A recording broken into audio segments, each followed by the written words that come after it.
Padre Celestial, tú sabes lo que está por descubrirse. Nos has llevado a lugares imposibles por 24 años para traernos acá. Este día. Gracias, Señor. Gracias, Señor. Te rogamos, Señor, la fuerza necesaria. En tu nombre, Jesús, oramos. Amén.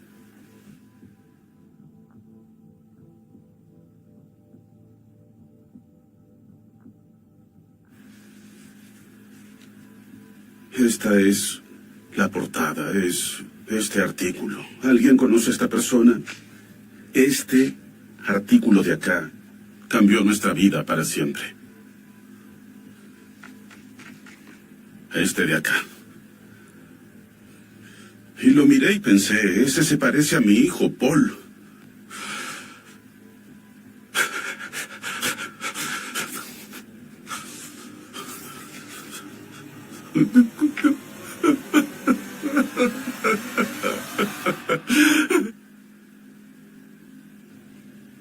Esta tragedia dejó a toda la comunidad con cicatrices. Una palabra para las víctimas. Toda nuestra vida estaremos tristes por su dolor y pérdida. Nunca nos olvidaremos de orar por su sanación, restauración y paz. Que Dios, con su ayuda y gracia, nos ayude a todos. Gracias. Soy cristiano. Creo que en verdad existe el mal verdadero. El mal verdadero trabajaba en el corazón de mi hijo.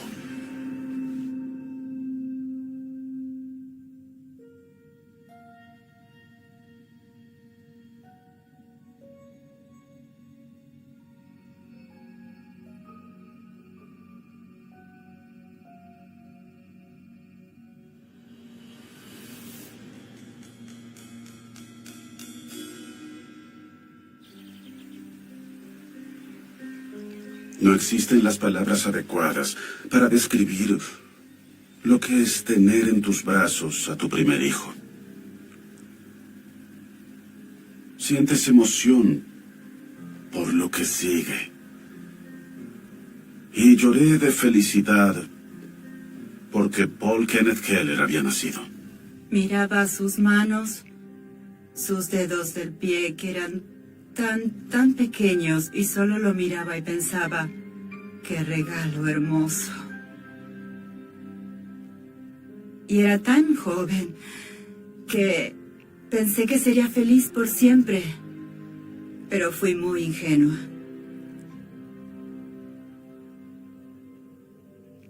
No tenía idea cuando cargaba ese bebé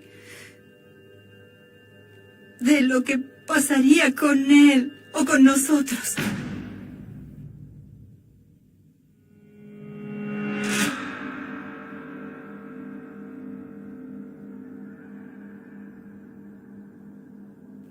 Casi desde el inicio hubo problemas. Pero algo me quedó muy grabado.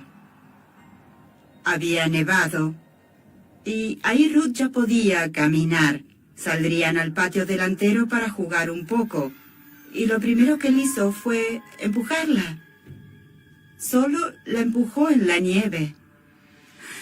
Obvio, le dije que eso no estaba bien. ¿Te das cuenta que pudiste lastimar a tu hermana, Paul? Y la única conducta que yo vi en Paul fue que se desconectó. No le gustaba que lo corrijan, tampoco tener a nadie en su camino. Su expresión me dijo, ¿por qué no te apartas? Y eso fue muy aterrador.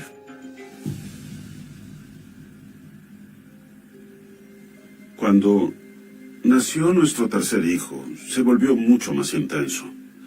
Empezó a ser más agresivo. Sus hermanos eran las víctimas de Paul. y él hacía o decía cosas para lastimarlos. No era raro que Paul hiciera llorar a Ben o a Ruth. Era terrible. No. No. Tratamos de hablar y de razonar con Paul de que esas eran cosas que no queríamos hacer. Pero se reía. Si alguien se lastimaba de alguna forma, se reía. Había algo que no estaba bien y no podíamos identificarlo. Creo que Paul sentía un grado de satisfacción cuando hacía estas cosas. No es que él haya sido un monstruo, pero sí hacía cosas de monstruos. Fuimos a distintas terapias. E incluso probamos con medicinas. Y cuando era necesario, le daba una paliza. Pero no funcionó. Si las herramientas que tienes para criar a tu hijo están al límite y nada funciona, ¿qué haces? Vivíamos un infierno.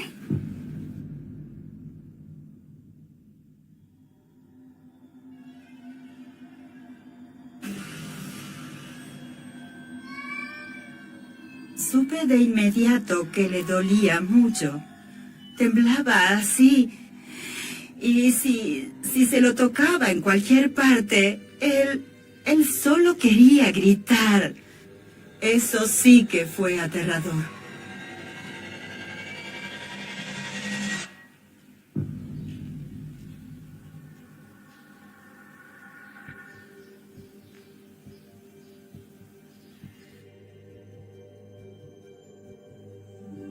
Ella llevó al bebé al doctor. No era solo una lastimadura, era algo grave. El doctor dijo, el fémur de este pequeño está roto de manera vertical. Y ven, ese bebé pequeño terminó con un yeso para el cuerpo, desde el tobillo hasta el medio del pecho.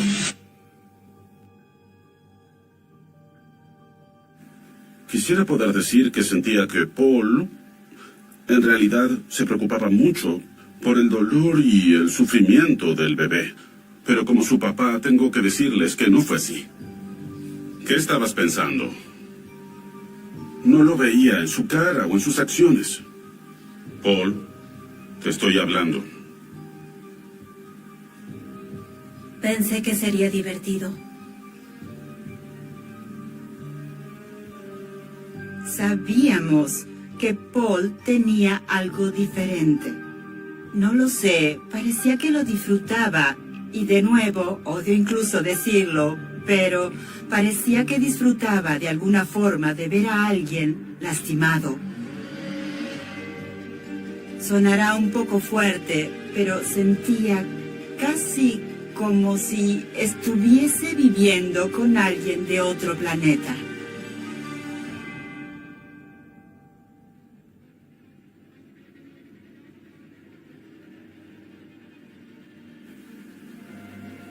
Vi que Paul empujó a Ruth al agua. ¡Paul!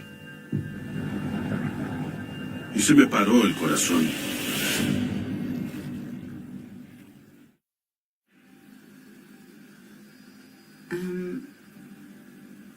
George y yo sonreíamos, pero había mucho dolor detrás de eso. En otras palabras, cualquiera pensaría qué familia tan feliz. Pero así no era. No era así.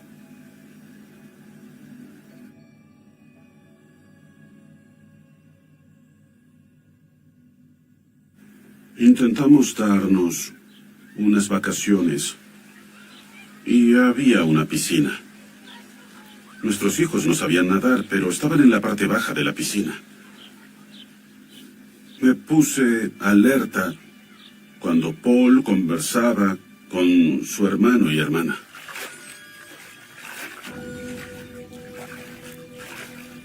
Estaba atento porque algo podía pasar en cualquier momento. Y vi que Paul empujó a Ruth al agua.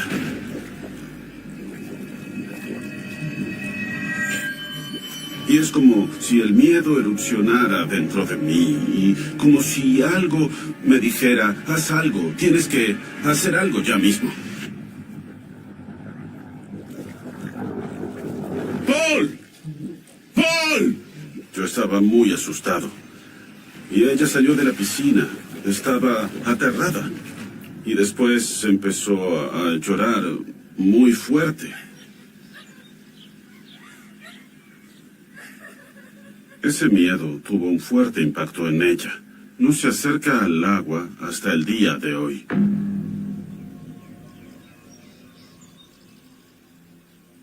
Y Paul nunca lo entendió.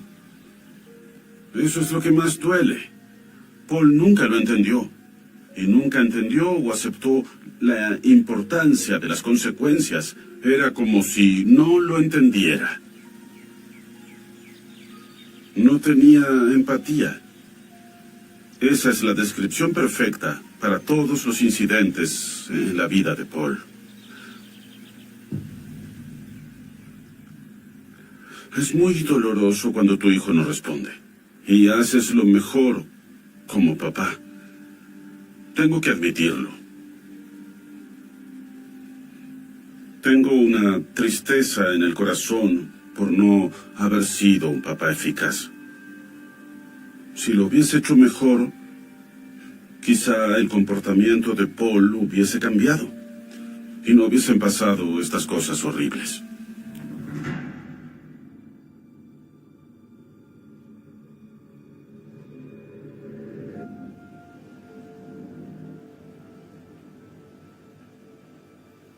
Tenía al lado a una persona que es como una bomba lista para explotar. Y nunca sabes cuánto daño una bomba puede hacer. Y algo así era él. Estaba perturbada todo el tiempo. En mi mente solo corría, corría, corría. Y mi corazón sufría. Recuerdo que tomaba las sábanas en la mañana cuando me despertaba, abría los ojos y yo lloraba en silencio y decía, Señor, por favor, que no sea otro día así, no otro día así.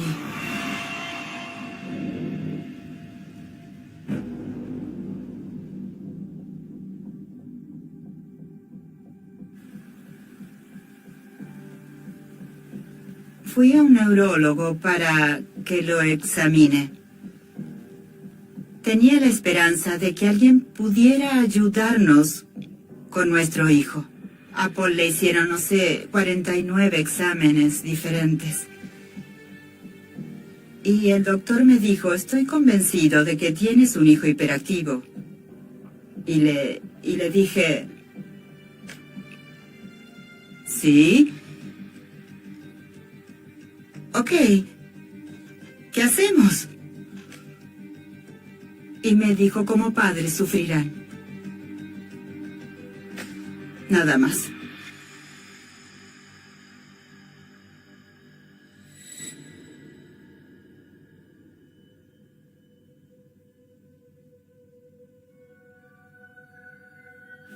Los bomberos están tratando de apagar las llamas.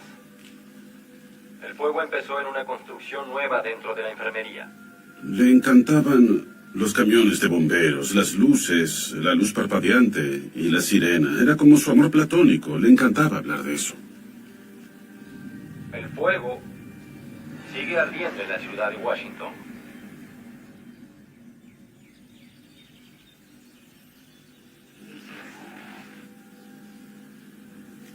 Después tuvo un escáner para poder oír las llamadas de emergencias. Tenemos un llamado de emergencia.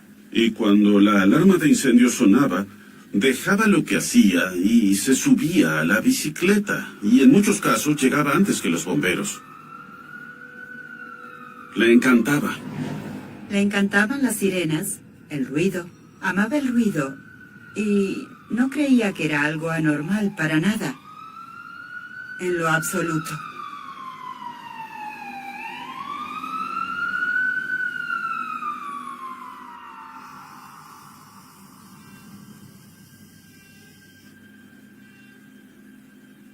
También le compré una cámara buena y tomó miles de fotos de incendios. Me mostró cientos de fotos de camiones de bomberos que llegaban a diferentes lugares. Pensé que era un pasatiempo divertido, inofensivo y saludable. Y lo era algo inocente.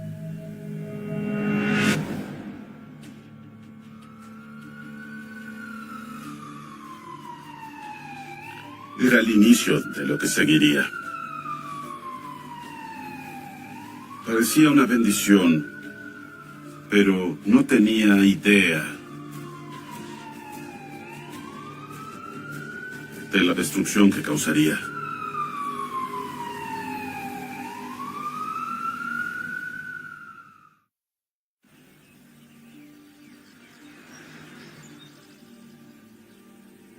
Mi amor por Paul no ha disminuido. Tengo un dolor en el corazón y una pena que no puedo describir. Pero el amor por mi hijo no ha cambiado. Quisiera que fuera un mal sueño, una pesadilla que nunca haya pasado. Pero pasó.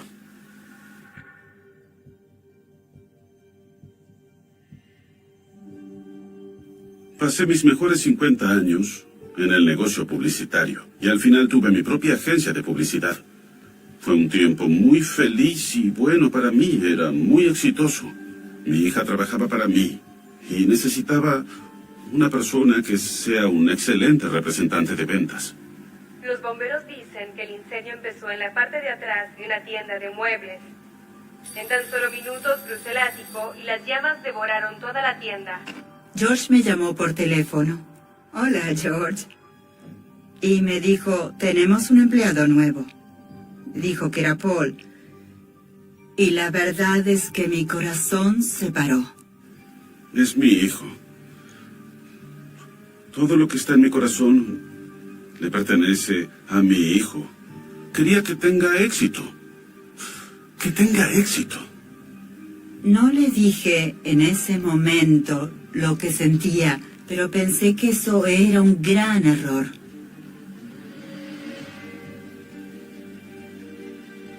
Hizo un buen trabajo al encargarse de los clientes, hasta el punto que llegamos a pensar que él sería el encargado del negocio y que yo tendría que vendérselo. Pero tenía mucha ira.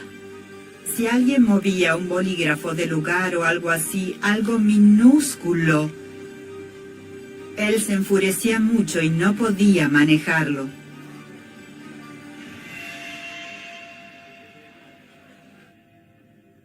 La sola presencia de Paul me perturbaba totalmente, porque, para ser sincera, estaba hecho un manojo de nervios. Ujú.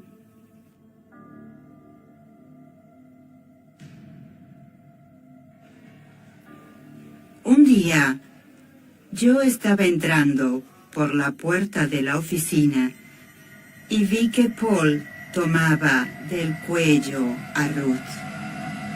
¿Qué estás haciendo? No podía creer lo que estaba viendo, pero apenas me vio, la dejó. Para él, no fue nada. Para ella fue aterrador.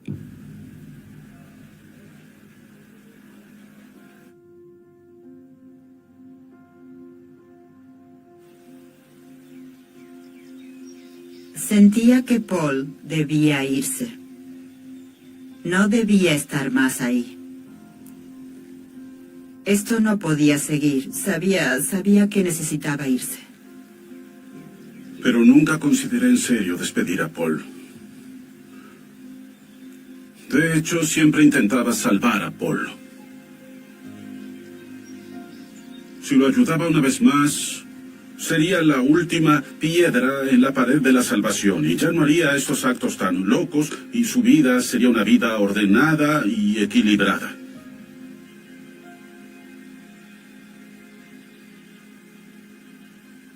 Pero tenían razón. No me gustaba hablar de eso, pero tenían razón.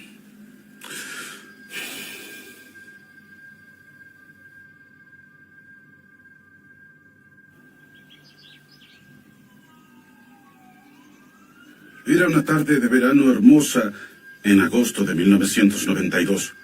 Recibí una llamada de Paul. Me dijo, papá, tienes que ver el brillo que tiene el cielo hoy. Y estaba oyendo las noticias en la televisión y decían, creemos que hay un pirómano suelto en el norte de Seattle. Se puede ver un humo negro desde kilómetros de distancia. Los bomberos dicen que se inició en una tienda. Varios empleados y 2 clientes pudieron salir por la puerta justo a tiempo. La idea de tener un pirómano en tu comunidad aterroriza a cualquiera. Y la gente estaba aterrada. Y mientras avanzaba la investigación, se acercaba cada vez más a nuestra casa.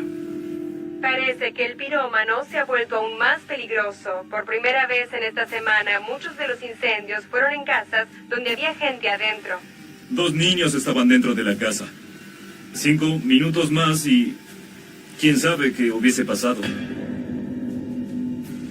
Me asusté mucho. Si lo hubiese atrapado, no llegaba al juicio. Eso se los aseguro.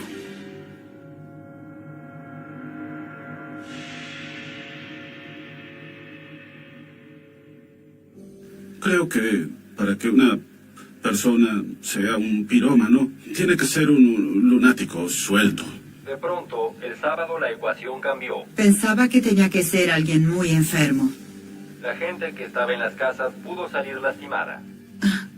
Cualquiera pudo haber muerto. Cualquiera. Marcó un camino de miedo. Y de la nada Ruth me preguntó, papá, ¿crees que se trate de Paul? Oh, cariño, no. No llegaría tan lejos. Y esa fue nuestra respuesta.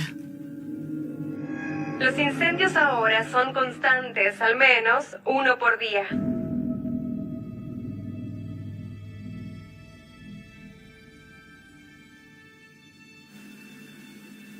Estaba en el sillón en mi casa, como a las 10:30 de la mañana. La noche anterior hubo una conferencia de prensa en la televisión y el equipo de incendios provocados daba la información. Y la información me confrontó en la primera plana del periódico. Un titular grande decía, ¿alguien conoce a esta persona? Había 3 descripciones en la esquina superior de la izquierda del artículo de cómo pensaban que el pirómano lucía. Y lo miré y pensé, ese se parece a mi hijo Paul. Y mi corazón se paró. Y para decir la verdad, ya nunca más latió igual.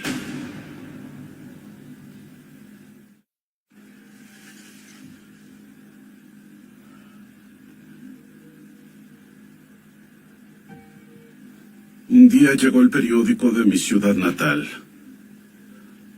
Esta es la portada y este artículo. ¿Alguien conoce a esta persona?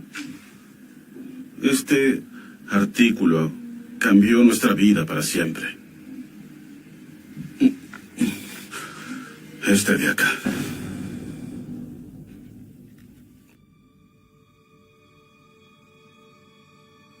Y vi las fotos y una de ellas se parecía a Paul.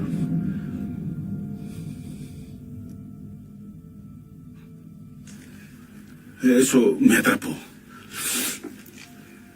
Y mencionaba las características psicológicas de su vida. Y cuando las leí, decía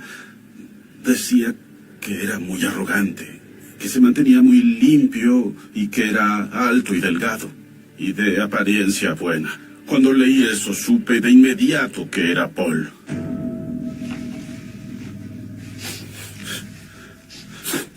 Y eso es todo.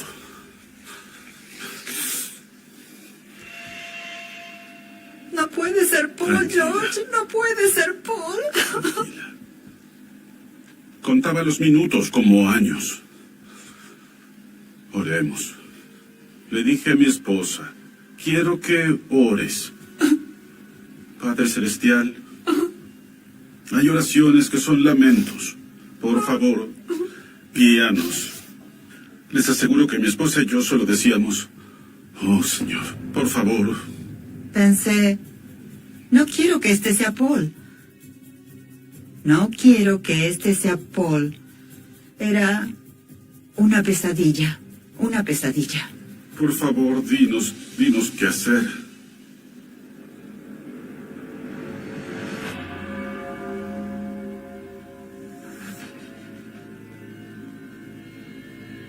Y esto fue lo que pasó de inmediato. No dijimos, ¿qué podemos hacer para esconderlo? ¿Qué podemos hacer para ocultar la verdad? Esta fue mi respuesta instantánea a la gloria de Dios. Lo siento. Le dije que tenía que contactar al equipo de incendios.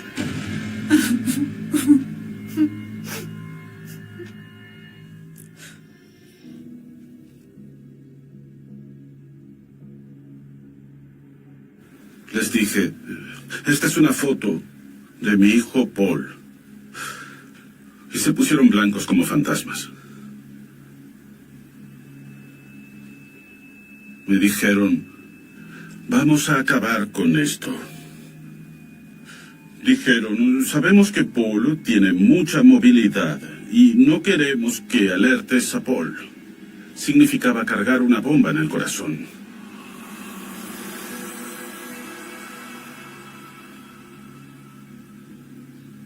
Lo que sea que hagas, cuando te vayas, actúa normal. Ese fue el consejo final.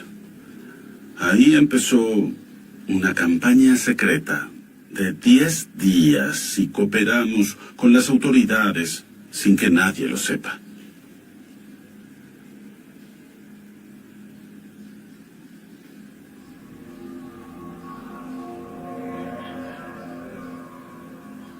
¿Cómo es posible actuar normalmente sabiendo algo así? ¿Cómo actuar normalmente? Así que literalmente fue el Señor el que nos ayudó a callarnos y a no decir una sola palabra, nada, aunque Paul estaba con nosotros.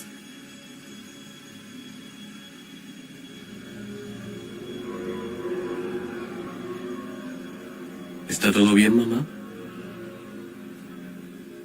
Sí.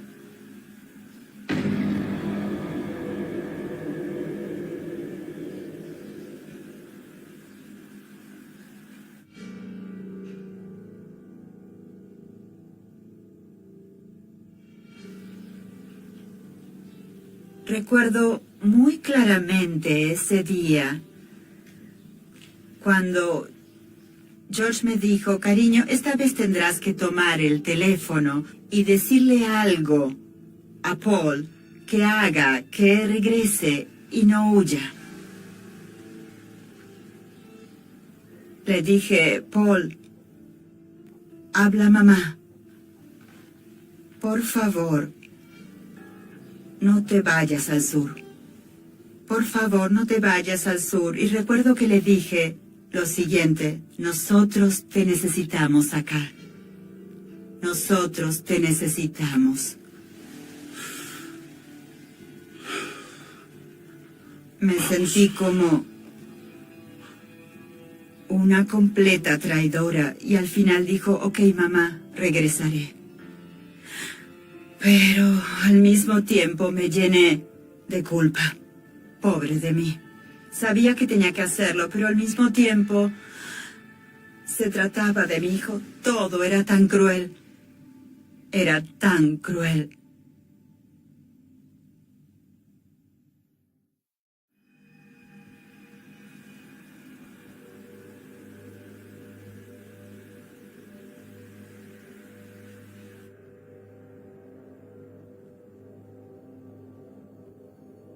Sabía que lo vigilaban todo el tiempo. Ese fue el último domingo antes de que lo arrestaran.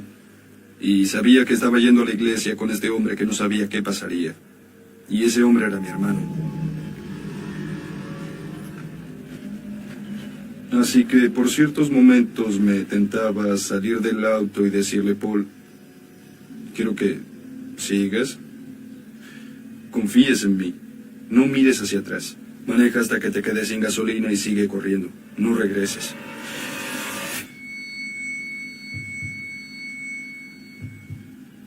Lo pensé, pero...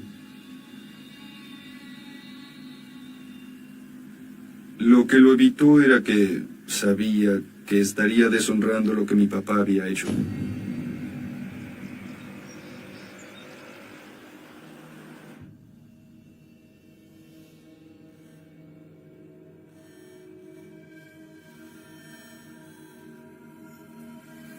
En la última cena, la octava noche, estábamos todos y Paul llegaba tarde para cenar, algo muy inusual. Por supuesto, dentro de nuestra mente todos guardábamos esa información. Y quizás nunca oyó nada, quizás no descubrió nada.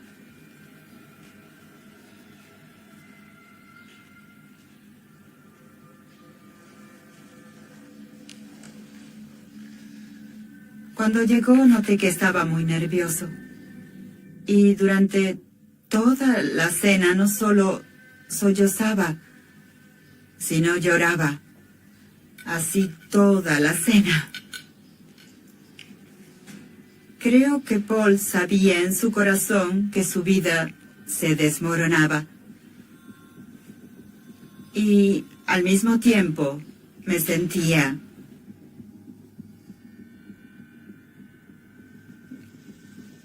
como una traidora. No podía hablar.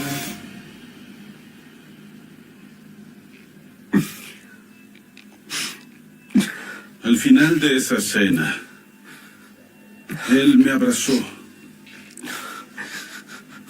Paul. Esa noche no se lo guardó. Al contrario.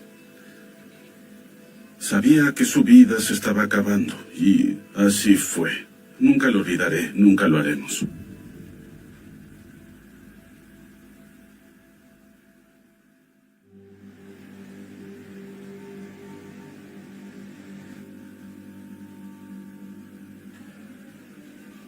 No estoy segura de si ahí Paul sabía que estábamos cooperando con la policía. Porque si en realidad él pensaba que lo estábamos haciendo, creo que nos lo hubiese dicho, Pero algo pasaba en su cabeza. Creo que Paul dentro de él sabía que de algún modo su vida se estaba acabando. Creo que Paul sabía que nosotros habíamos descubierto que era él desde ese día hasta el día en que lo arrestaron. Creo que su sexto sentido le decía que las cosas estaban llegando a su final. Creo que él lo intuía porque Paul era muy inteligente y nosotros no somos actores. Así que seguro se dio cuenta de que algo no estaba bien. Y por supuesto tenía que saber que esto no duraría para siempre porque veía las noticias. En algún momento lo iban a atrapar.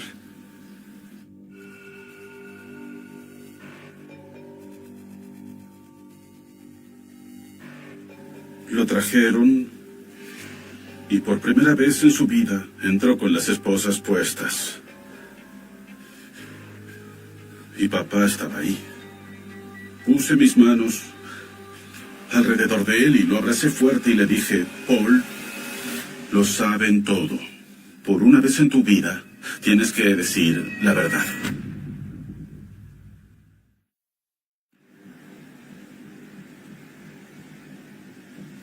Lo que haremos es que... Por cierto, no soy un criminal. Bueno, supongo que lo soy.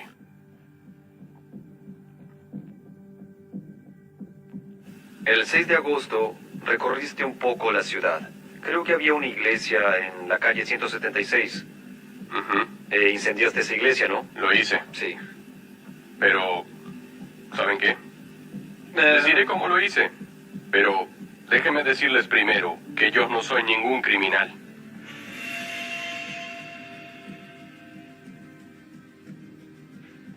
Siento que tengo miedo.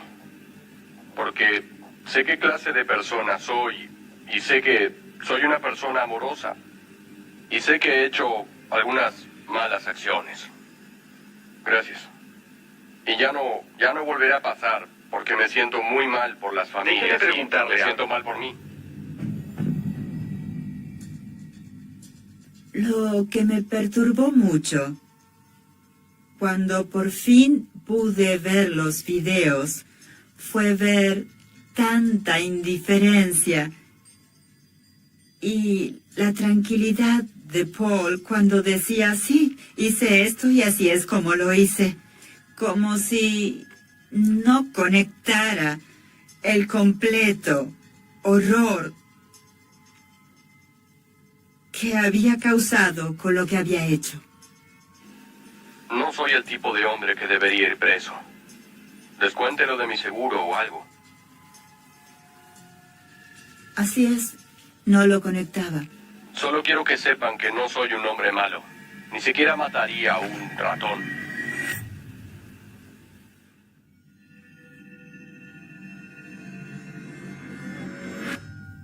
Recuerdo que mi corazón se hundió porque nosotros estábamos seguros de algo. Nadie había muerto.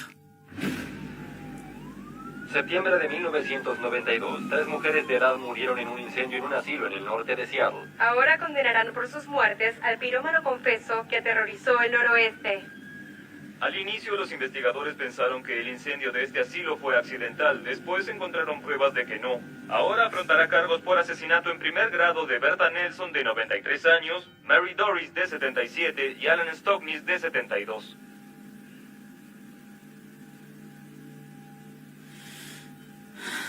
¿Saben? Esto llegó a otro nivel. Cuando son mayores, algunos no se pueden mover solos.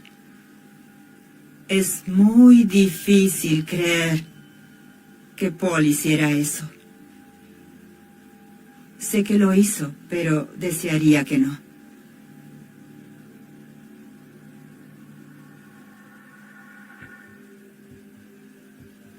La sociedad merece que la protejamos de ti. Tus víctimas han sufrido de un modo inimaginable. Cuando las víctimas testificaron en la corte, observé a la gente de la sala por todos lados con cuidado. Y creo que todos estaban muy conmovidos, excepto una persona, y ese fuiste tú, Paul Keller. No respondiste. No hay forma de que tenga la conciencia tranquila si dicta una sentencia que te ponga en las calles donde puedes provocar otro incendio.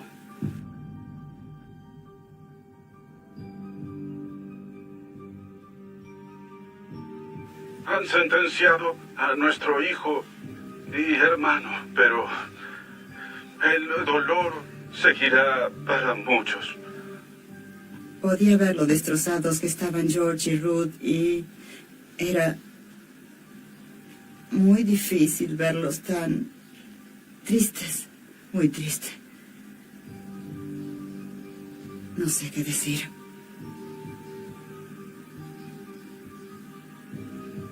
Un momento horrible.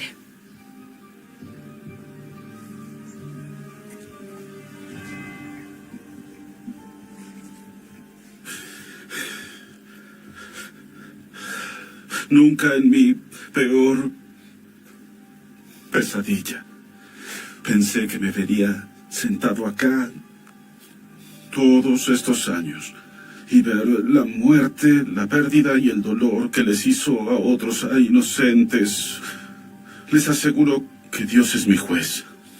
Todos los días, de todas formas, durante todos los años, hicimos lo que teníamos que hacer.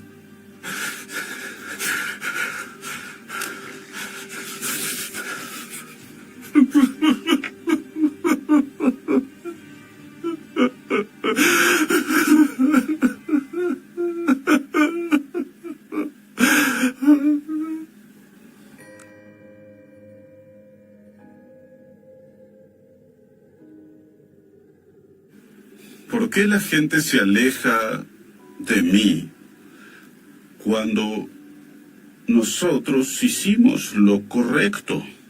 Lo único que puedo sentir es que la oscuridad late en mi cabeza. Cada vez me adentraba más y más profundamente en un agujero negro de ansiedad, depresión, estrés postraumático, pena, ataques de pánico, todo eso.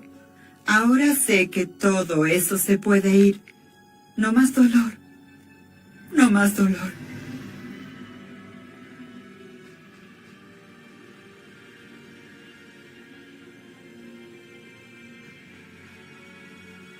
Me desperté a la mañana y me volteé para levantarme y salir de la cama.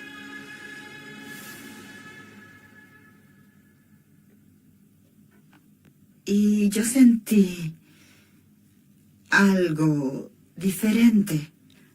Algo había cambiado.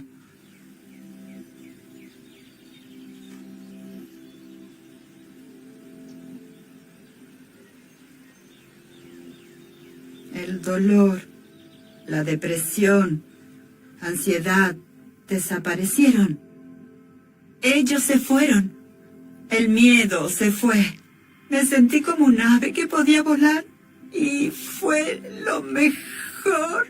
No puedo agradecer a Dios suficiente por darme el regalo de la sanación.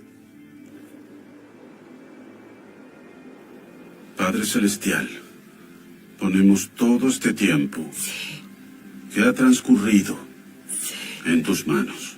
Oramos por los que ven esto y sufren y no quieren vivir otro día. Y para que las almas en pena se animen. Honramos tu nombre. Te dedicamos este momento y el resto de nuestros días. Sí. En tus manos y en tu gloria. En tu nombre, Señor Jesús, oramos. Amén. Amén. Dicen que hay momentos en la vida en los que el tiempo deja de avanzar.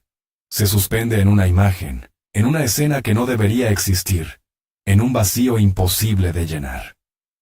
El 11 de enero de 2013, en Valdosta, Georgia, ese instante quedó atrapado en una escuela secundaria, en el silencio de un gimnasio, dentro de un objeto que nadie pensaría revisar. Un tapete enrollado. Dentro de ese tapete estaba el cuerpo de un adolescente. Kendrick Johnson tenía solo 17 años. Su rostro estaba hinchado. Sus ojos, imposibles de abrir. Su piel, oscura y amoratada, ya no parecía suya. Lo encontraron con los pies apuntando hacia arriba, como si hubiera sido arrojado o forzado a entrar de cabeza. Pero lo más espeluznante no fue la posición. Fue el hecho de que nadie lo había visto entrar. Y nadie lo vería salir. Kendrick era un joven afroamericano, estudiante de Lowndes High School. Un chico callado, amable, conocido por su sonrisa y su pasión por el deporte. Jugaba fútbol americano, soñaba con llegar lejos. Su madre, Jacqueline, solía decir que tenía una energía especial. No era solo carisma, era algo que iluminaba los pasillos. Pero ese brillo desapareció el día que no volvió a casa. Y lo que vendría después no sería una tragedia. Sería una pesadilla. Todo comenzó el 10 de enero de 2013. Era jueves. Jacqueline sabía que algo no estaba bien desde temprano. Kendrick solía volver a casa tras los entrenamientos. Si se retrasaba, siempre avisaba. Pero ese día, nada. No había mensaje. No había llamada. Y cuando pasó 1 hora, y luego 2, y luego 3, algo se rompió dentro de ella. Una madre lo sabe. Y Jacqueline lo supo. Fue a la escuela esa misma noche. Exigió hablar con alguien. Un guardia le dijo que probablemente Kendrick estaba con amigos, o que se habría ido por su cuenta. Mañana volverá, le dijeron. Pero Kendrick no volvería. Al día siguiente, cuando las puertas de Lowndes High School se abrieron como cada mañana, una búsqueda comenzó dentro del edificio. El personal revisó baños, aulas, pasillos. Nadie esperaba encontrar lo que encontraron. A eso de las 10 de la mañana, una profesora llevó a sus alumnos al gimnasio viejo.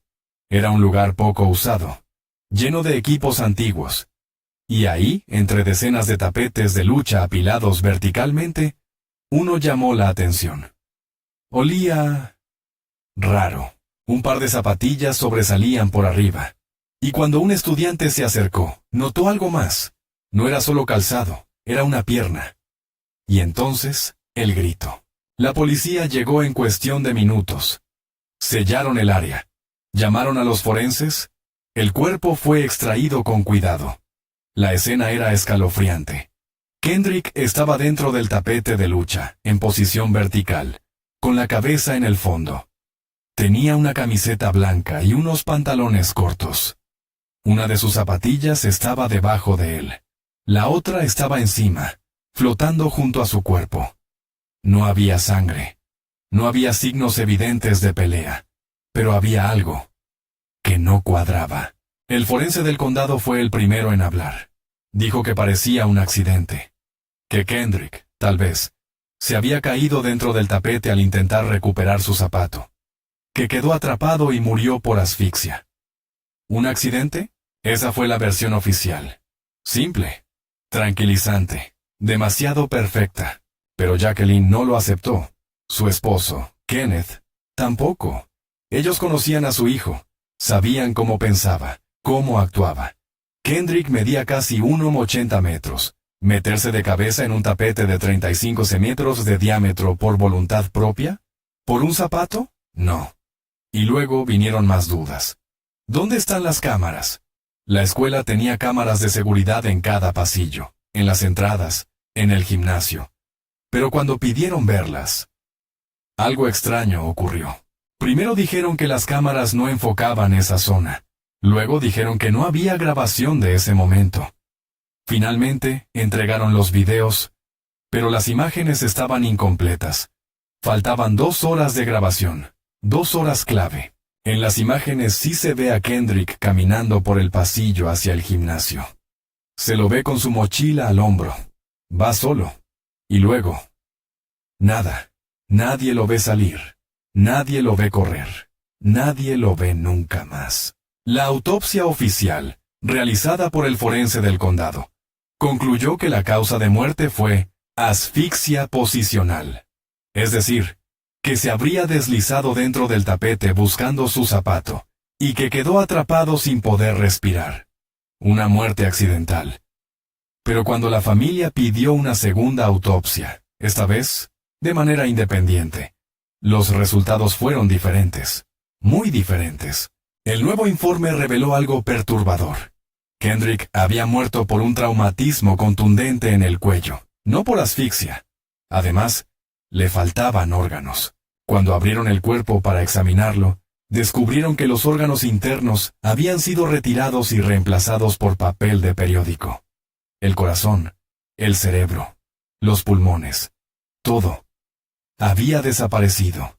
El funeral ya se había realizado. El cuerpo había sido embalsamado. Y nadie explicó qué pasó con los órganos. ¿Dónde estaban? La funeraria dijo que ya venía así. Que cuando recibieron el cuerpo, los órganos ya no estaban. La oficina del forense alegó que se habían deteriorado por el calor y fueron descartados. Pero entonces, ¿por qué nadie notificó a la familia? ¿Por qué ocultarlo? La presión creció. Jacqueline y Kenneth empezaron a hablar en los medios. Denunciaron negligencia, encubrimiento, racismo. Sostuvieron que su hijo había sido asesinado. Que alguien dentro de la escuela lo había atacado. Y que las autoridades estaban protegiendo a los culpables. Y entonces, apareció un nombre. Brian Bell. Un compañero de Kendrick. Atleta. Hijo de un agente del FBI. Había tenido una pelea con Kendrick meses antes. Y alguien anónimo escribió una carta a la familia Johnson diciendo que Brian lo había golpeado hasta matarlo, con la ayuda de su hermano. La acusación era explosiva, y la familia Bell la negó por completo. Pero algo más grave ocurrió. El FBI comenzó a investigar a la familia Johnson por obstrucción y difamación. La historia se volvió nacional. Los medios la recogieron. Las protestas comenzaron. Personas marcharon por Valdosta con pancartas que decían, Justice for Kendrick. La comunidad afroamericana exigía respuestas, pero las respuestas nunca llegaban. La Fiscalía del Estado cerró el caso. Dijo que no había pruebas de homicidio, que no había imágenes, que no había testigos, que todo apuntaba a un accidente. ¿Y la familia? Volvió a empezar. Jacqueline, de pie frente a la tumba de su hijo, decidió que no se detendría. Volvieron a exhumar el cuerpo. Una tercera autopsia. Un nuevo resultado. Muerte violenta. Lesiones inexplicables. Golpes. Un cuerpo manipulado. Y aquí es donde el caso se vuelve aún más oscuro. Porque no es solo la muerte de un niño. Es lo que pasó después. Los silencios. Las cámaras que fallaron. Los archivos borrados. Los nombres protegidos. Y sobre todo, el hecho imposible. Kendrick apareció muerto, antes de desaparecer. Porque si nadie lo vio morir, si nadie lo vio salir, si nadie lo grabó, entonces, ¿quién lo metió ahí? ¿Quién cerró el tapete? ¿Quién supo lo suficiente para no dejar rastro? Y sobre todo, ¿por qué nadie quiere hablar? El día del entierro de Kendrick Johnson fue gris, no por el cielo, sino por el peso que flotaba en el aire. La tierra húmeda caía sobre el ataúd con un sonido sordo, como un latido roto.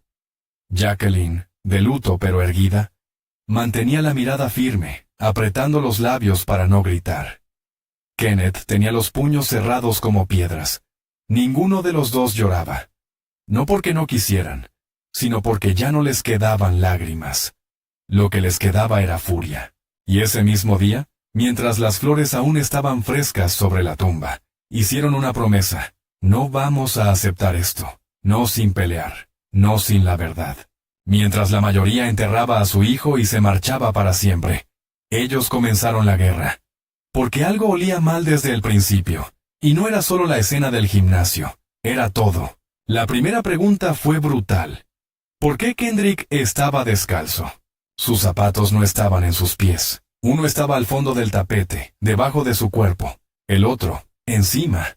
Como si lo hubieran tirado a propósito. ¿Y por qué había sangre en una de sus medias, pero no había sangre en la escena? Después vino la segunda. ¿Por qué nadie escuchó nada? Un chico cae dentro de un tapete, lucha por salir, grita, se ahoga. Y ni un solo sonido fue reportado. Ni un alumno, ni un profesor, ni un guardia. Y luego, la cámara. Esa maldita cámara. La que estaba justo frente al gimnasio. La que debería haberlo grabado saliendo. Pero en el archivo, las imágenes saltan. Una secuencia interrumpida. Kendrick entra, camina, y de pronto, un salto de hora. 2 horas desaparecen. Lo que parecía un problema técnico terminó siendo algo más siniestro. Las grabaciones habían sido editadas. En ese punto, Jacqueline y Kenneth contrataron a un investigador privado. Un hombre de voz ronca, veterano de 1000 casos imposibles. El detective revisó los videos, fotograma por fotograma, y encontró cosas perturbadoras. Personas que aparecen y desaparecen de la nada. Sombras que no corresponden. Ruidos sin origen. Y lo más preocupante, 2 estudiantes caminando hacia la zona de los tapetes. Y luego nada. Nunca vuelven. Nunca son identificados. Nunca más se habla de ellos. A medida que el caso ganaba notoriedad, los rumores comenzaron a circular. Un estudiante lo mató por celos, otro por venganza, un tercero por accidente. Y lo escondieron. Algunos decían que Kendrick había descubierto algo. Algo que no debía ver. Algo relacionado con drogas, con poder, con una familia que tenía demasiada influencia en esa pequeña ciudad del sur. La teoría más repetida era que había tenido un altercado con Brian Bell, y que en ese momento algo salió mal. Pero Brian tenía coartada. Su hermano también. Y lo que es más inquietante, el FBI cerró filas en torno a ellos. Los Johnson, en un acto desesperado, hicieron lo impensable. Exhumaron el cuerpo de su hijo, no una, sino 2 veces. La primera, para realizar la segunda autopsia. La segunda, para confirmar lo que ya temían. El cuerpo había sido manipulado. Lesiones en la mandíbula. Huesos del cuello con fracturas no reportadas. Ausencia de órganos vitales. El informe del patólogo independiente fue demoledor. No murió por asfixia, murió por trauma contundente. Kendrick Johnson fue asesinado. Pero si eso era cierto, ¿dónde estaban los responsables? En 2016, el Departamento de Justicia cerró la investigación federal, sin presentar cargos. Según ellos, no había pruebas suficientes. Dijeron que todo indicaba un accidente trágico, que la familia Bell no tenía relación con la muerte, y que los videos editados eran producto de un problema de sincronización. ¿Sincronización? ¿2 horas completas? Jacqueline golpeó la mesa en televisión nacional. No puede ser que un niño desaparezca dentro de una escuela, que nadie lo vea, que los videos se corten justo cuando entra, y que me digan que fue un accidente. No lo acepto. Nunca lo aceptaré. Y no estaba sola. La comunidad se alzó. Marchas, protestas, velas encendidas frente a la escuela, carteles con el rostro de Kendrick, gritos de justicia. Una pancarta gigante se desplegó frente al juzgado del condado. ¿Qué estás escondiendo, Valdosta? Y entonces surgieron los nombres. Nombres que hasta ahora habían estado protegidos. Nombres de hijos de policías. Nombres de familiares de jueces. Nombres que nunca aparecieron en los reportes oficiales. Pero eran solo nombres, sin pruebas, sin confesiones, sin sangre en las manos. Y en medio de todo, el silencio de los testigos. El silencio de los que vieron y callaron. Un estudiante confesó de forma anónima que la noche anterior a la muerte de Kendrick, hubo una fiesta. Que Kendrick tuvo un altercado con otro chico. Que hubo amenazas. Pero nunca se identificó al supuesto agresor, ni al testigo, ni a nadie. ¿Y los padres de los implicados? Los pocos que hablaron lo hicieron con una frase que se repetiría como un eco siniestro. Mi hijo no fue. Lo sé. Pero nadie explicaba por qué, ni cómo lo sabían, ni dónde estaban sus hijos esa mañana. Mientras tanto, la familia Johnson se endeudó hasta el cuello. Vendieron el coche, perdieron su casa. Todo por pagar investigaciones, abogados, exhumaciones. Lo dieron todo por una palabra, justicia. Y sin embargo, lo único que recibieron fue burla. El sheriff del condado, en una entrevista, sonrió al decir que algunos padres no pueden aceptar la realidad. Un presentador de radio local los llamó histéricos. Y un fiscal insinuó que la madre estaba usando el caso para ganar atención. Pero en medio de ese infierno, surgió algo que nadie esperaba. Una tercera autopsia. Jacqueline insistió. Pagó de su bolsillo. Eligió a un nuevo forense. Uno sin conexión con el Estado. Uno con experiencia en crímenes de alto perfil. Y ese nuevo examen fue claro. Muerte por homicidio. Golpes en la cabeza, lesiones en el pecho. Posible estrangulación. Manipulación post-mortem. Entonces, si Kendrick fue asesinado, ¿quién lo mató? ¿Y por qué? ¿Y cómo es que nadie, absolutamente nadie, fue procesado? Una frase comenzó a circular en las redes. ¿Cuántos secretos puede esconder una escuela? Porque lo que parecía un accidente, ahora se veía como un encubrimiento. Y no de uno, sino de muchos. La historia de Kendrick Johnson ya no era solo una historia de muerte. Era una historia de poder, de impunidad, de racismo, de un sistema que eligió a quién proteger y a quién enterrar. Pero Jacqueline seguía ahí, de pie, con la foto de su hijo en la mano, mirando al frente, exigiendo, y dispuesta a llegar hasta el final. Porque mientras el mundo seguía girando, ella solo tenía una pregunta. ¿Dónde están los culpables? El amanecer del segundo aniversario de la muerte de Kendrick Johnson llegó cargado de una niebla densa sobre Valdosta. El silencio del pueblo era inquietante. Afuera del juzgado del condado, una mujer con los ojos cansados pero la voz intacta, sostenía un cartel que decía, «Mi hijo no se cayó en un tapete. A mi hijo lo mataron». Era Jacqueline. Y no estaba sola. Decenas de personas se unieron a ella. Algunos eran vecinos, otros, activistas, y muchos más. Eran padres que miraban su lucha con una mezcla de respeto y temor, como si su dolor fuera un espejo de lo que podría sucederle a cualquiera. Porque Kendrick no era un delincuente, no era un niño problema, no estaba en una pandilla, era un chico normal, y aún así, estaba muerto. Aún así, nadie respondía por él. Ese mismo día, los Johnson tomaron una decisión desesperada. Presentaron una demanda civil de $100 millones contra decenas de personas, incluidos los Bell, la escuela, la policía, el forense y otros funcionarios. Los acusaban de conspiración, de encubrimiento, de negligencia criminal, de corrupción.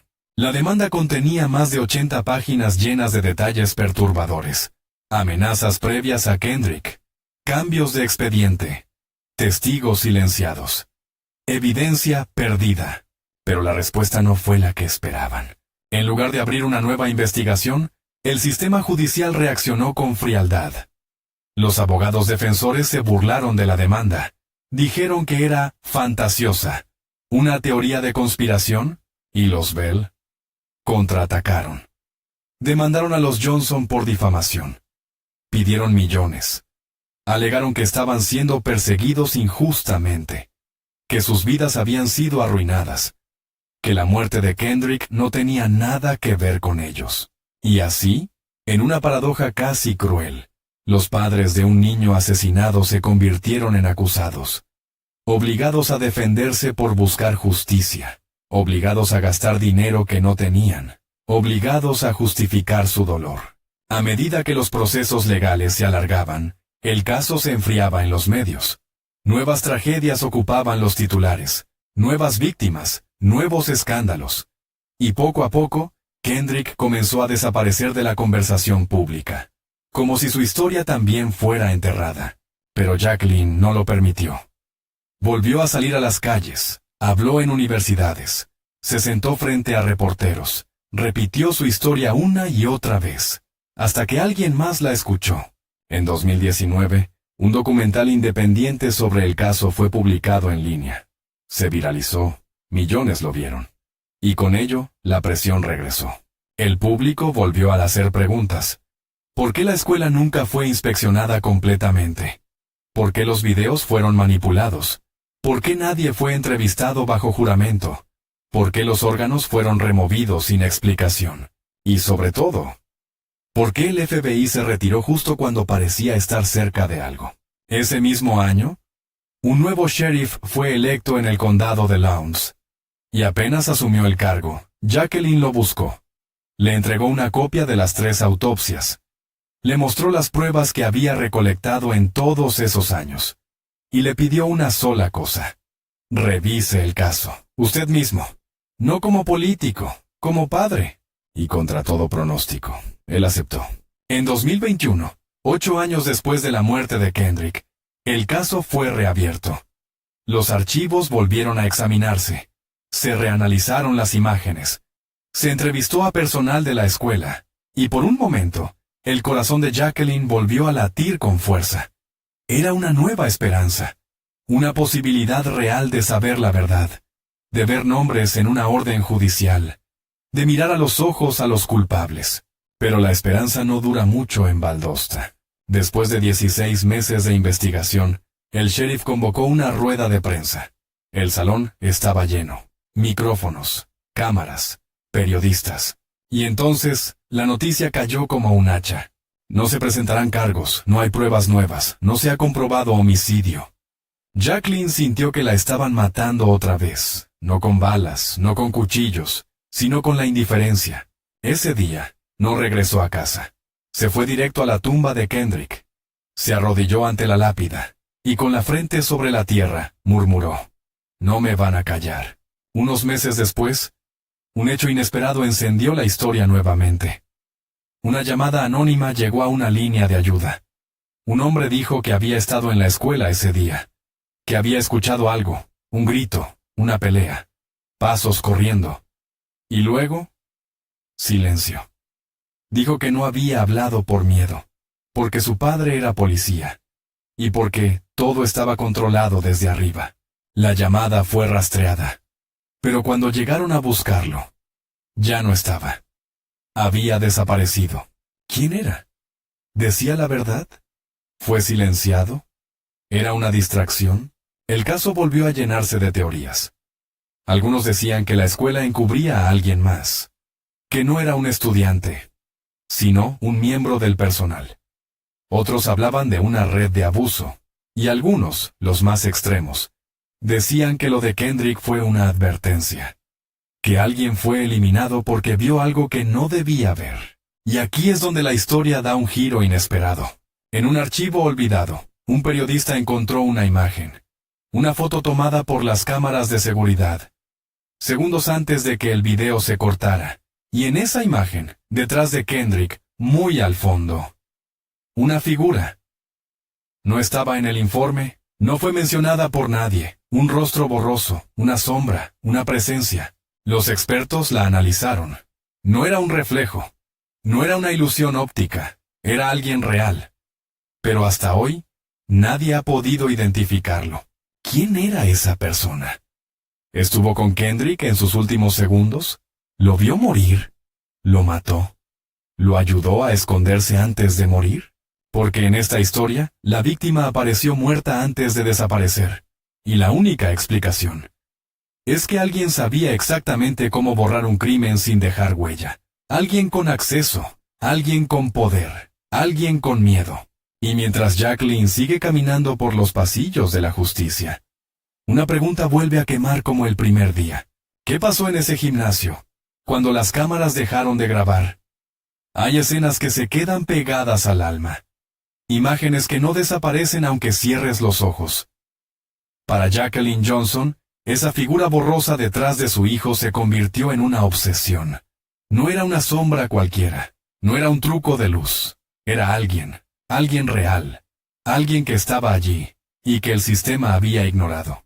Ella tomó la imagen, la amplió, la imprimió en grande, y la pegó en la sala de su casa.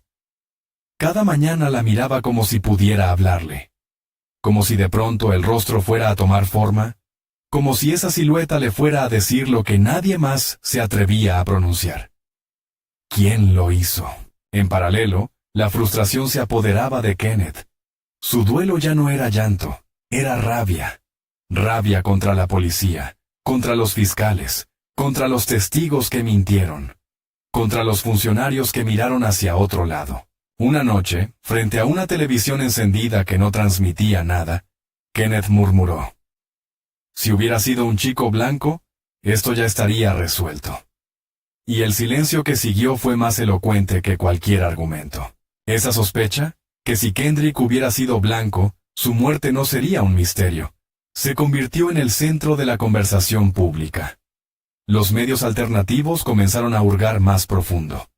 Un periodista afroamericano del norte viajó a Valdosta y se quedó por semanas. Entrevistó a vecinos, profesores, excompañeros, y encontró un patrón. Muchas personas tenían miedo de hablar, pero el miedo tenía nombre, y ese nombre no era cualquiera, era FBI. Algunos jóvenes, de forma anónima, contaron que recibieron visitas en sus casas, que agentes con trajes formales les hicieron preguntas, tomaron notas, revisaron teléfonos, y luego les advirtieron que no dijeran nada que no pudieran probar. Una frase ambigua, pero suficiente para silenciar a cualquiera. Incluso una madre, con lágrimas en los ojos, confesó que su hijo había escuchado un golpe fuerte en el gimnasio ese día, pero ella no lo dejó testificar. «¿Tú sabes lo que hacen con los niños negros que hablan demasiado?», dijo. Y la frase quedó suspendida en el aire como una sentencia. Mientras tanto, Jacqueline seguía tocando puertas, enviaba cartas, emails, hacía llamadas, visitaba oficinas, pidió acceso completo a todos los videos de seguridad. La respuesta fue tajante: «Eso no es posible». Parte del material fue sobreescrito. ¿Sobreescrito? ¿Justo esas horas? ¿Justo ese gimnasio? Entonces, pidió los nombres de todos los alumnos presentes en el edificio esa mañana. «No podemos divulgar esa información», dijeron. Privacidad. La privacidad protegía a los vivos, pero nadie protegía al muerto. Pero una persona sí habló. un ex empleado del distrito escolar, un técnico en sistemas. No quiso revelar su nombre, pero dejó una declaración jurada. Los videos fueron editados, alguien los revisó antes de entregarlos, y cortaron lo que no querían que se viera. Con esa declaración, Jacqueline volvió a la fiscalía, y por primera vez en años, un fiscal federal aceptó recibirla en persona. La reunión fue breve, demasiado breve. El fiscal escuchó, tomó notas, asintió, y luego dijo: necesito pruebas más contundentes. Una grabación no es suficiente. Si consigue un testigo, volvemos a hablar. Un testigo. Uno solo. Era lo que necesitaban, y parecía imposible, hasta que llegó una carta, sin remitente, sin dirección. Solo un sobre manchado de café, con letras temblorosas. Yo lo vi. No fue un accidente. Kendrick fue golpeado, y luego arrastrado. No quiero morir, pero no puedo vivir con esto. No confíen en nadie. La carta estaba acompañada de una pulsera escolar.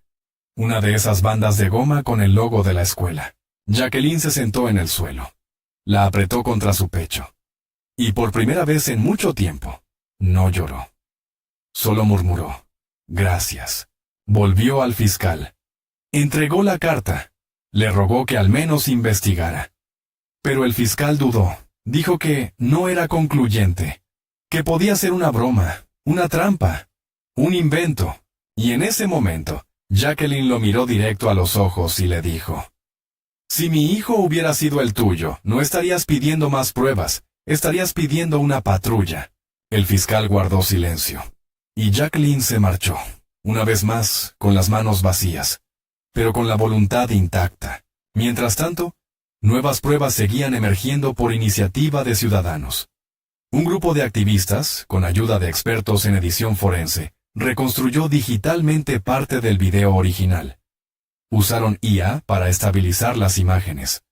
Mejoraron la resolución. Y lo que apareció fue desconcertante. En un fragmento de apenas 3 segundos, se ve a Kendrick mirando hacia un costado. Frunce el ceño. Parece decir algo. Y luego, alguien lo empuja desde el lateral del marco. No se ve el rostro, solo una mano, un gesto, una agresión. El video se hizo viral. Millones lo vieron. Se convirtió en tendencia. Y con eso, el caso volvió a resurgir. Programas de televisión lo retomaron. Podcasts lo analizaron. Y un canal nacional entrevistó a Jacqueline. Ella habló con firmeza. No quiero venganza, quiero justicia. Quiero que la verdad sea más fuerte que el miedo. Sus palabras cruzaron fronteras. Desde Europa hasta América Latina, el caso Kendrick se convirtió en símbolo, no solo de impunidad, sino de resistencia. Y entonces ocurrió algo inesperado. Un nuevo testigo, un joven, ya adulto, exalumno de Lowndes High School, se presentó. Dijo que había escuchado rumores durante años, que sabía quiénes estaban involucrados, y que estaba dispuesto a declarar. Pero 2 semanas después, tuvo un accidente automovilístico. Murió en el acto, sin testigos, sin cámaras, sin explicación. Jacqueline recibió la noticia en la cocina de su casa. Cerró los ojos y murmuró: uno menos, no con indiferencia, sino con tristeza, con esa resignación feroz que se instala cuando el sistema ha fallado demasiadas veces. Y sin embargo, ella sigue caminando, sigue preguntando, sigue tocando puertas. Porque aunque el mundo la haya llamado loca, aunque los jueces la hayan ignorado, aunque los medios hayan pasado página, ella no ha olvidado. Ella recuerda a su hijo, su risa, su voz, su cuerpo tendido dentro de un tapete, sus ojos cerrados, su futuro robado. Y cada noche, al encender una vela junto a su retrato, le promete en voz baja: aunque tenga que caminar sola, voy a encontrarte, hijo. Voy a encontrar quién te arrebató de mí. Había pasado una década. 10 años desde que Kendrick Johnson fue hallado dentro de un tapete de lucha. 10 años de marchas, de exhumaciones, de autopsias contradictorias, de cámaras manipuladas, de testigos silenciosos, de padres rotos. 10 años de un caso que no avanzaba, ni retrocedía. Solo flotaba. suspendido en la podredumbre del olvido institucional. Pero en el corazón de su madre, el tiempo no se había movido ni un segundo. Para Jacqueline, Kendrick seguía ahí, en su cuarto, en su voz, en el eco de los pasillos de la escuela que ya no visitaba, y en la mirada opaca de una justicia que nunca llegó. Una mañana cualquiera, Jacqueline recibió una llamada. Era una voz femenina, temblorosa, casi susurrando. Señora Johnson, yo era estudiante de último año. Estuve ahí el día que encontraron a Kendrick. Nunca hablé porque tenía miedo, pero no puedo cargar esto más. ¿Qué fue lo que viste?, preguntó Jacqueline, con un hilo de voz. No lo vi a él, pero escuché a alguien decir, «Ya está, mételo ahí, rápido, nadie revisa esos tapetes». ¿Quién lo dijo? Silencio. ¿Quién lo dijo? Más silencio. Y luego, no puedo, no quiero acabar como el otro chico. Y colgó. Era otro muro, otro grito ahogado en el miedo. Pero para Jacqueline, ese fragmento era suficiente. Una frase, una confesión a medias, una grieta más en la versión oficial. Porque si alguien dijo, mételo ahí, entonces Kendrick no se cayó, no tropezó, no buscaba su zapato, fue ocultado, como se oculta un error, como se esconde un crimen. Los Johnson acudieron de nuevo al sheriff. Pidieron que esa llamada fuera rastreada, que se abriera un registro oficial. Pero la respuesta fue fría, sin nombres, sin acción. A esas alturas, la lucha ya no era solo por justicia. Era por la verdad en su forma más pura, por la idea de que un cuerpo no puede ser tratado como basura, que una vida no puede ser borrada por conveniencia, que un niño afroamericano tiene el mismo derecho a ser escuchado, incluso después de morir. En un intento final por sacudir el sistema, Jacqueline escribió una carta abierta. La publicó en periódicos, en redes. La leyó en voz alta frente a las cámaras. A quien sea que protegiste, ya no es intocable, porque el mundo lo está mirando. Porque mi hijo te mira desde donde lo dejaste, y cada noche te espera. No con odio, con verdad. La verdad que siempre sale, aunque la entierres bajo 100 tapetes. Y esa carta se viralizó. Llegó a congresistas, a organizaciones civiles, a celebridades, incluso a la Casa Blanca.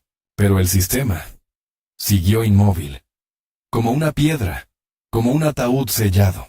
Hasta que un día, en una audiencia pública sobre abusos policiales en comunidades vulnerables, una joven representante afroamericana mencionó el caso en voz alta. No olvidemos a Kendrick Johnson, ese niño que apareció muerto, antes de desaparecer. El silencio en la sala fue profundo. Algunos bajaron la mirada. Otros fingieron revisar papeles. Pero el nombre ya había sido pronunciado. Y no había forma de borrarlo. A raíz de esa mención, un comité federal volvió a revisar la carpeta del caso. Asignaron a un nuevo agente del Departamento de Justicia para verificar inconsistencias. Su nombre no se hizo público, pero lo apodaban el cazador de fantasmas, porque solía reabrir casos enterrados hace años y encontrar lo que nadie esperaba. Este agente, según fuentes cercanas, revisó minuciosamente los archivos digitales. No buscó lo evidente, buscó lo que faltaba. Fragmentos de código, pistas de manipulación, trazas de actividad. Y fue así como detectó algo que nadie antes había visto. Un acceso no autorizado a las cámaras de la escuela, la noche antes de que Kendrick desapareciera. Alguien entró al sistema, revisó grabaciones, copió archivos, y luego se desconectó. Pero cometió un error. Olvidó limpiar el registro técnico. Un nombre apareció vinculado a ese acceso. Un empleado del distrito escolar. Pariente de un oficial de alto rango. Cuando los medios intentaron contactar al hombre, ya no estaba en Valdosta. Se había mudado 2 años atrás, y según su esposa, ya no hablaba del pasado. Pero lo que más desconcertó fue que ese acceso fue exactamente a las 03:12 de la madrugada. Un horario en que la escuela estaba cerrada, y no había razón técnica alguna para que alguien entrara al sistema. Entonces la pregunta volvió a explotar. ¿Qué se borró a las 3:12 de la madrugada? y porque alguien accedió antes de que siquiera encontraran el cuerpo. Todo eso formaba una línea, difusa, pero constante. Kendrick muere, nadie lo ve, las cámaras fallan, los órganos desaparecen, un testigo muere, un acceso clandestino ocurre, la policía no actúa, el sistema calla, y mientras tanto, su madre sigue viva, y habla, y camina, y toca cada puerta. Una noche, Kenneth encendió la radio. Un periodista independiente hablaba del caso, y dijo algo que lo dejó inmóvil. ¿Y si el silencio no fue error, sino castigo? ¿Y si Kendrick fue víctima de algo más grande que una pelea escolar? ¿Y si su historia no se oculta por lo que pasó, sino por quien lo permitió? Kenneth apagó la radio. Se sentó en la oscuridad, y sintió, por primera vez, que tal vez su hijo no murió por accidente, ni siquiera por odio. Tal vez murió por haberse cruzado con alguien que no podía ser descubierto. Y en ese momento, Jacqueline entró en la habitación. Llevaba una vela encendida. La colocó junto al retrato de Kendrick, y dijo, «Nos acercamos». «¿Cómo lo sabes?», murmuró Kenneth. «Porque por primera vez, ellos tienen miedo». Una madrugada cualquiera, Jacqueline Johnson despertó con el corazón acelerado. No había soñado nada, ninguna imagen, ninguna voz, solo esa sensación. Como si alguien la hubiera tocado en medio del pecho con los dedos helados de la verdad. Se sentó en la cama, miró a Kenneth dormido, y se levantó sin hacer ruido. Entró al cuarto de Kendrick. Todo seguía igual. La cama hecha. Los libros sobre el escritorio. La camiseta de fútbol colgada detrás de la puerta. Y sobre la cómoda, su foto. Esa sonrisa, ese brillo, ese rostro que ahora era símbolo, pero que para ella siempre sería el de su hijo. El niño que una vez salió por esa puerta y nunca regresó. Jacqueline se sentó en el suelo, cruzó las piernas y apoyó la espalda en la pared. Llevaba meses sintiendo que algo estaba a punto de romperse, como si la estructura invisible que protegía a los responsables comenzara a desmoronarse. Y esa madrugada, por primera vez, sintió que alguien, la miraba desde el otro lado. Y no estaba equivocada. A cientos de kilómetros de Valdosta, en un edificio del gobierno, el agente asignado al caso, aquel apodado el cazador de fantasmas, estaba escribiendo su informe final. Había pasado meses sumergido en carpetas polvorientas, registros alterados, testimonios fragmentados, notas enterradas en cajas sin nombre. Y lo que descubrió no era una prueba directa, era algo más peligroso. Una cadena de omisiones tan perfecta que solo podía haber sido construida a propósito. Un sistema dentro del sistema. Una red de silencios bien pagados. Una burocracia entrenada no para revelar, sino para desviar. Y al centro, un cuerpo. El cuerpo de un niño que no debió morir. El informe señalaba irregularidades en al menos 17 puntos del proceso. Manipulación de cámaras. Inacción de agentes. Declaraciones contradictorias. Autopsias no autorizadas. Pérdida de evidencias. Encubrimiento administrativo. Pero no incluía un nombre. Ningún culpable. Solo una conclusión. La muerte de Kendrick Johnson no puede, en base a los datos disponibles, considerarse un accidente. Lo que ocurrió en Lowndes High School requiere una investigación criminal externa e independiente. Era lo más cerca que Jacqueline había estado de una confirmación oficial. No era justicia, pero era algo. Cuando le entregaron una copia del informe, ella no lloró. Solo se quedó en silencio, con las manos temblorosas. Leyó cada línea, cada frase. Y al final, cerró el expediente, lo apoyó sobre sus piernas, y dijo, «Yo lo sabía». Kenneth, a su lado, solo asintió. Pero la historia aún no había terminado. Lo más perturbador todavía estaba por aparecer. Una semana después, alguien dejó un sobre en la puerta de la casa de los Johnson. No tocaron el timbre, no golpearon. Simplemente lo dejaron allí. Jacqueline lo encontró al salir por la correspondencia. Era un sobre marrón, sin remitente, sellado con cinta transparente. Lo abrió con manos nerviosas. Dentro había 3 cosas. Una nota escrita a mano que decía: él no estaba solo. Una imagen impresa de las cámaras del gimnasio, desde un ángulo nunca antes entregado. Y un USB. La imagen mostraba algo nuevo. Kendrick, caminando hacia los tapetes. Y detrás de él, 2 figuras. No sombras, no ecos. Figuras. 2 personas claramente visibles. Rostros borrosos pero cuerpos nítidos. Uno más alto que él, otro con una sudadera gris. Ese ángulo jamás había sido incluido en los archivos oficiales. Y el USB contenía un fragmento de audio. 11 segundos. Solo eso. Pero suficiente para helar la sangre. Ruido de pasos apresurados.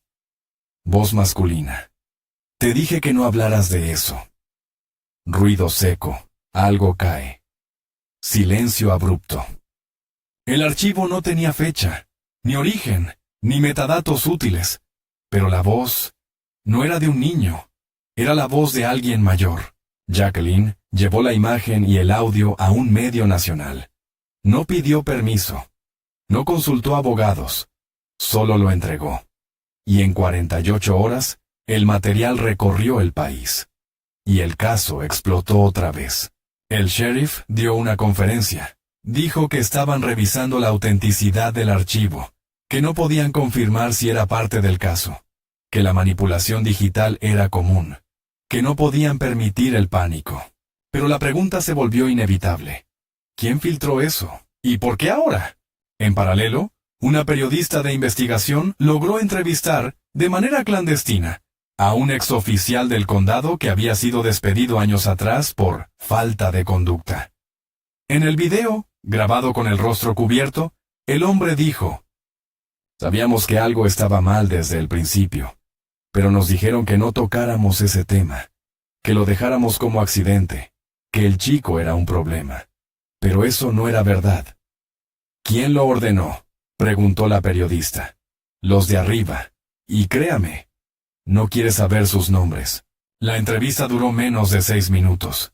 Pero al día siguiente, el exoficial desapareció. No volvió a responder llamadas. Su departamento fue encontrado vacío, el alquiler cancelado, sin rastro, y con él, se evaporó otro pedazo de verdad. Mientras tanto, Jacqueline imprimió la nueva imagen, la colocó junto a la primera, la del tapete, la de su hijo ya sin vida, y ahora, la de los que lo siguieron. Ahora los tengo, dijo en voz baja. Los tengo a todos. No era una amenaza, ni un grito.